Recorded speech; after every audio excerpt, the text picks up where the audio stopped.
Hi అండి, అందరికీ welcome back to my channel. ఈరోజు వీడియో ఏంటంటే లెహెంగా విత్ ఫుల్ బ్లౌజ్ అండి. లెహెంగా కోసం నేను sari with blouse and lining తీసుకున్నాను.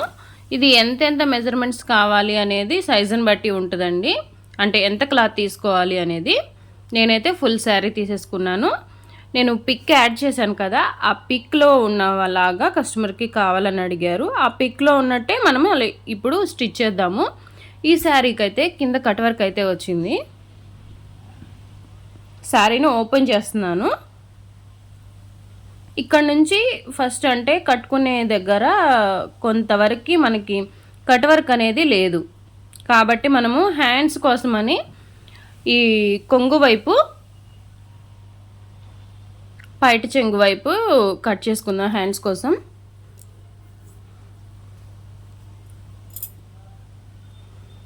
ఇప్పుడు హ్యాండ్స్ కోసం మనం ఎంతైతే తీసుకుంటామో అంతకి 1 ఇంచ్ ఎక్స్ట్రా వదిలిపెట్టి తీసుకుంటున్నాను నేను. ఎందుకంటే కట్ వర్క్ అనేది హ్యాండ్స్కి వస్తే చాలా బాగుంటుంది చూడడానికి, అందువల్ల. ఓకే, దీనికోసం హ్యాండ్స్ కోసం కట్ చేసుకుని నేను 12 ఇంచుల క్లాత్ కట్ చేశాను. పక్కన పెట్టేద్దాము. ఇప్పుడు ఈ క్లాత్ వచ్చేసి 3 మీటర్స్ తీసుకోవాలి కింద లెహెంగాకి.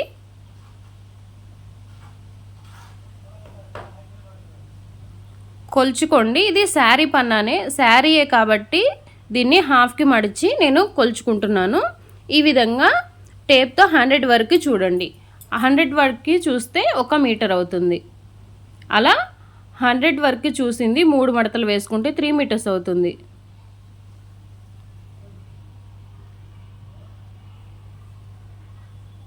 ఈ విధంగా 3 మీటర్స్ తీసుకుని కట్ చేసుకోండి. సన్నగా ఉండే వాళ్ళకైతే 3 మీటర్స్ సరిపోతుంది. కొంచెం ఏమన్నా లావుగా ఉండే వాళ్ళకైతే కొంచెం ఒక 7 ఇంచెస్ ఆర్ 6 ఇంచెస్ ఎక్స్ట్రా వదులుకోండి. నేను వదిలిపెట్టాను ఆల్రెడీ, మీరు గమనించినట్లయితే వీడియోలో 7 ఇంచెస్ నేను ఎక్స్ట్రా తీసుకుంటున్నాను. చూసారుగా? ఓకే, ఈ విధంగా బార్కి అయితే ఒక పీస్ అయితే కట్ చేసుకోవాలి.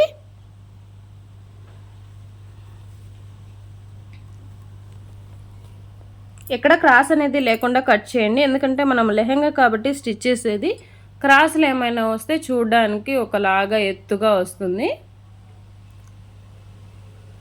ఈ విధంగా కట్ చేసి దీన్ని ఫోల్డింగ్ చేయాలి. మనము ఎలా శారీ మడత పెట్టుకుంటామో ఆ విధంగానే ఫోల్డింగ్ చేయాలి. ఈ విధంగా ఫోల్డింగ్ చేసిన తర్వాత చిన్న చిన్న మడతలు ఒక 4 కానీ 8 కానీ ఇలా వేసుకొని ఇలా పెట్టుకోండి. మీకు ఎలా వీలైతే అలాగా ఇలా చక్కగా మడతేసుకుని కింద అంచులన్నీ లైన్గా ఉండేలాగా చూసుకోండి సమానంగా. ఇప్పుడు లెహంగా పొడవు వచ్చేసి లెహంగా పొడవు ఎంత ఉంటే మనకి అంతలో 2 ఇంచెస్ మైనస్ చేయండి. ఎందుకంటే పైన బెల్ట్ వేస్తాం మనము. మామూలు పట్టు లెహంగాలు ఎలాగా స్టిచ్ చేసుకుంటామో సేమ్ అంతే. ఆ విధంగా ఒక 1 ఇంచు ఖర్చుల కోసం కలుపుకొని ఇక్కడ మార్క్ చేసేయండి. లెహంగా లెంత్ వచ్చేసి మార్క్ చేసిన తర్వాత సేమ్ మార్కింగ్ చేసిన ప్రకారం కట్ చేసుకోవాలి. ఈ విధంగా కట్ చేసుకుని పక్కన ఉంచేసుకుందాము. సేమ్ అదే మాదిరి ఇందాక మనం 3 మీటర్స్ అండ్ 7 ఇంచెస్ తీసుకున్నాం కదా, ఆ విధంగానే లైనింగ్ ఫ్యాబ్రిక్ కూడా తీసుకోవాలి. 3 మీటర్స్ నేను ఆల్రెడీ కొలిచి పక్కన పెట్టాను. 7 ఇంచెస్ ఎక్స్ట్రా తీసుకొని కట్ చేస్తున్నాను. ఈ విధంగా 3 and 7 ఇంచెస్ తీసుకుని పక్కన పెట్టేసుకుని దానిలో మిగిలిన క్లాత్ని, అంటే నేను 4 మీటర్స్ లైనింగ్ తీసుకున్నాను. ఆ 4 మీటర్స్లో ఈ మిగిలిన క్లాత్ని బాడీ పార్ట్ కోసం యూజ్ చేస్తున్నాను. ఇప్పుడు లెంత్ వచ్చేసి 17 ఇంచెస్ పెట్టాను. బాడీ లెంత్ 8 ఇంచులు నెక్ వెడల్పు, ఇది బోట్ నెక్ వస్తుందండి. 9 ఇంచులు చెస్ట్. ఇప్పుడు ఇక్కడ ఏం చేయాలంటే చంక రౌండ్ కొలుచుకొని మనకి ఎంత ఉంటే అంత మార్క్ చేసుకోవాలి. చంక రౌండ్లో ఎంత మనకి బాడీ మెజర్మెంట్స్తో ఎంత వస్తే అంత దానిలో సగం ఇలా మార్క్ చేసుకోవాలి. ఓకే, అప్పుడే బోట్ నెక్ పెట్టినప్పుడు నీట్గా వస్తుంది. షోల్డర్ వచ్చేసి 4 ఇంచెస్ పెట్టాను. నెక్ వచ్చేసి 4 ఇంచెస్. నెక్ డౌన్ వచ్చేసి ఫ్రంట్ 6 ఇంచెస్ పెట్టాను. నడుము వచ్చేసి 8.5 ఇంచులు, 1 ఇంచ్ ఎక్స్ట్రా వదులుకోవాలి. 2 ఇంచెస్ ఖర్చుల కోసం ఇలా ఆర్మ్ రౌండ్ అయితే గీసుకుందాం. నెక్స్ట్ వచ్చేసి మన దగ్గర 6 స్కేల్ ఉంటుంది కదా, కర్వ్ స్కేల్, దీంతోనే వి షేప్ అనేది డ్రా చేసుకోవాలి.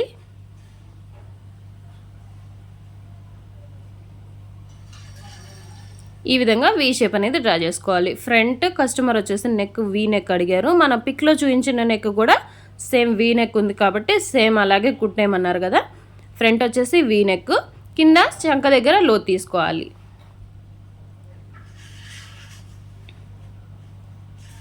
ఈ విధంగా సేమ్ ఎలా ఉందో అలా కట్ చేసుకున్న తర్వాత నెక్స్ అనేది సపరేట్ చేస్తాను చూడండి.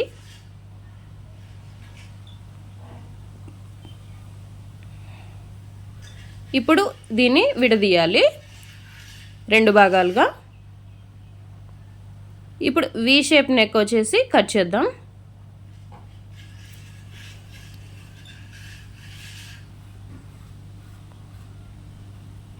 ఫ్రంట్ పార్ట్కి లో తీసుకోవాలి 1/2 ఇంచ్.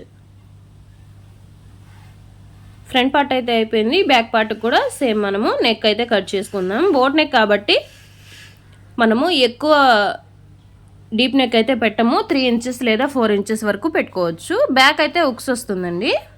ఇప్పుడైతే ఓపెన్ చేయట్లేదు, నేను స్టిచ్చింగ్ చేసేటప్పుడు ఓపెన్ చేసి చూపిస్తాను మీకు.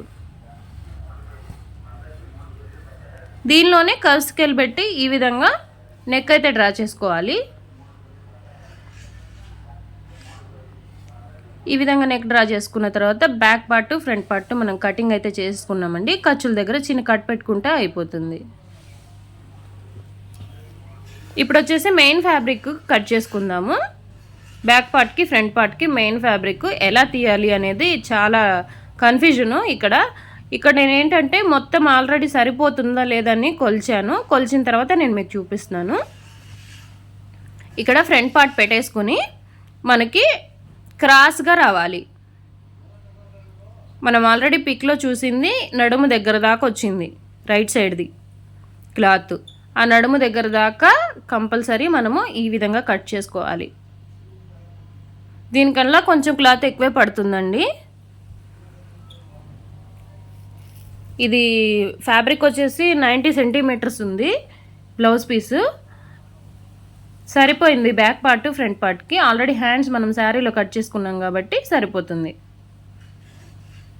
ఇప్పుడు వచ్చేసి మనం హాఫే కదా కట్ చేసుకుంది క్రాస్గా, ఇంకో హాఫ్ పార్ట్ వచ్చేసి మళ్ళీ క్లాత్ కట్ చేసుకోవాలండి. ఈ విధంగా హాఫ్కి మడతేసుకుని ఇంకో హాఫ్ పార్ట్ అయితే కట్ చేసుకోవాలి. కొంచెం ఖర్చు ఎక్కువగానే వదిలిపెట్టండి, అవసరమైతే తర్వాత కట్ చేసుకోవచ్చు. ఎందుకంటే మరీ చాలకపోతే అసలు చాలా బాగోదు, మళ్ళీ అతుకులు పడితే బాగోదు చూడడానికి. అందుకని ఈ విధంగా ఫ్రంట్ పార్ట్ అయితే కట్ చేసుకున్నాం కదా, బ్యాక్ పార్ట్ కూడా కట్ చేద్దాం. సేమ్ ఎగ్జాక్ట్గా ఉందండి. హైట్ వచ్చేసి చూడండి, కొంచెం అటు ఇటు అయినా కానీ పోయేటట్టుంది కాబట్టి చూసుకుని కట్ చేసుకోండి.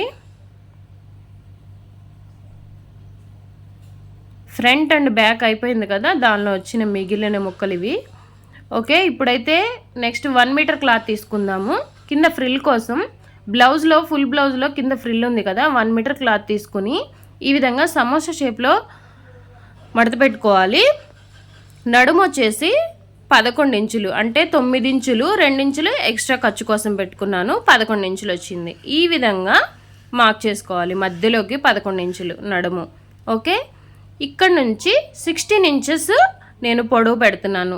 ఇది లెహెంగా కింద నీస్ దాకా రాదు, కానీ నీస్కి కొంచెం 3/4 లాగా వస్తుందండి. కాబట్టి 16 ఇంచెస్ ఆర్ 15 ఇంచెస్ సరిపోతుంది. ఈ విధంగా మార్క్ చేసుకోవాలి. ఇప్పుడు నేను కట్ చేసే పార్ట్ వచ్చేసి కింద ఫ్రిల్ కాబట్టి ఓన్లీ ఫ్రంట్ పార్ట్కే వస్తుంది. బ్యాక్ పార్ట్కి మళ్ళీ ఇంకో పీస్ తీసుకుని కట్ చేసుకోవాలి, అంటే ఇంకో మీటర్ ముక్క. ఓకే, అట్లా 2 మీటర్స్ క్లాత్ అయితే ఇలా ఫ్రిల్కి అయితే పడుతుంది. మనకు ఉండే మెజర్మెంట్ని బట్టి. ఇది పెద్ద సైజేనండి కాబట్టి చాలామందికి సరిపోతుంది. ఇది ఇంకా సన్నగా ఉండే వాళ్ళకి ఇంకా చాలా తక్కువ క్లాతే పడుతుంది. ఇది కొంచెం మీడియం సైజ్ లాగానే ఉంది. కాబట్టి ఇదిగో చూడండి ఈ విధంగా వస్తుంది. ఇలా 2 పీసులు కట్ చేసుకుని మెయిన్ ఫ్యాబ్రిక్ వచ్చేసి 2 మడతల మీద వేసుకున్నాను. శారీని హాఫ్గా ఫోల్డ్ చేస్తే ఈ విధంగా వస్తుంది. ఆ ఫోల్డ్ చేసిన దాన్ని పైన లైనింగ్ పెట్టేసి కట్ చేస్తున్నాను. ఫ్రిల్ అనేది ఎలా పెట్టుకోవాలి ఏంటనేది నేను మీకు చూపిస్తాను స్టిచ్చింగ్ అప్పుడు. నెక్స్ట్ వీడియో స్టిచ్చింగ్ పెడతాను. చాలా డిఫరెంట్గా స్టైలిష్గా ఉంటుందండి. ఎవరైనా ట్రై చేయాలనుకుంటే వెంటనే ట్రై చేసేయండి. చూస్తున్నారుగా మీ కళ్ళ ముందే నేను శారీ అయితే ఓపెన్ చేశాను. బ్లౌజు, శారీ, ఇంకా లైనింగ్ అంతే. నేను ఎక్స్ట్రా ఏం తీసుకోలేదు. కాకపోతే 2 మీటర్స్ లైనింగ్ ఫ్రిల్కే పట్టింది.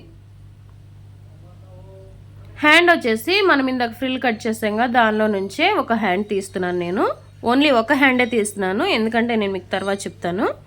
ఈ విధంగా హ్యాండ్ పొడవు మార్క్ చేసుకుని దాని కిందకి 3 ఇంచులు మార్క్ చేసుకుని చంక రౌండ్ చూసుకోండి. చంక రౌండ్ వచ్చేసి 9 ఇంచులు కదా. 9 ఇంచులకి ఇలా పెట్టుకొని చూస్తే నాకు కొంచెం ఏదో డిఫరెంట్గా అనిపించింది. మళ్ళీ కొంచెం హాఫ్కి మడతేసి 2 ఇంచులు ఎక్స్ట్రా పెట్టాను.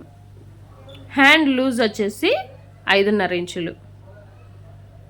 ఇలా హ్యాండ్ కర్వ్ షేప్ తీసుకోండి. హ్యాండ్ లూజు మీకు ఎంత ఉంటే అంత పెట్టుకోవచ్చు. ఇప్పుడు నేను ఒక హ్యాండ్ ఎందుకు కట్ చేస్తున్నానంటే నాకు సరిపోయినంత క్లాత్ లేదండి, అందుకని నేను ఒక హ్యాండ్ అయితే కట్ చేసి రెండో హ్యాండ్కి జాయింట్ వేస్తాను.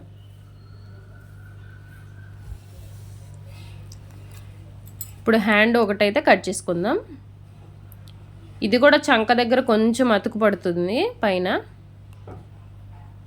ఇప్పుడు మిగిలిన క్లాత్లోనూ మనం హ్యాండ్ అనేది జాయింట్ ఎలా వచ్చిందో చూపిస్తాను మీకు. ఈ విధంగా పైకి పెట్టాను కదా హ్యాండ్, కింద వచ్చేసి మనకి 2 ఇంచెస్ క్లాత్ అయితే జాయింట్ పడుతుంది. అది కూడా యాడ్ చేస్తాను స్టిచ్చింగ్లో. ఈ విధంగా పెట్టేసి మెయిన్ ఫ్యాబ్రిక్ ఆల్రెడీ కట్ చేసుకున్నాము హ్యాండ్స్ కానీ అది కూడా పెట్టేసి పక్కన పెట్టుకుందాము. ఈ వీడియో మీకు ఎలా అనిపించిందో నాకు కామెంట్ సెక్షన్లో కామెంట్ చేయండి. నచ్చితే ప్లీజ్ ఒక లైక్ చేయండి. ఫ్రెండ్స్కి, ఫ్యామిలీ మెంబర్స్కి షేర్ చేయండి. కొత్తగా ఎవరన్నా ఛానల్ చూస్తుంటే ప్లీజ్ సబ్స్క్రైబ్ చేసుకోండి.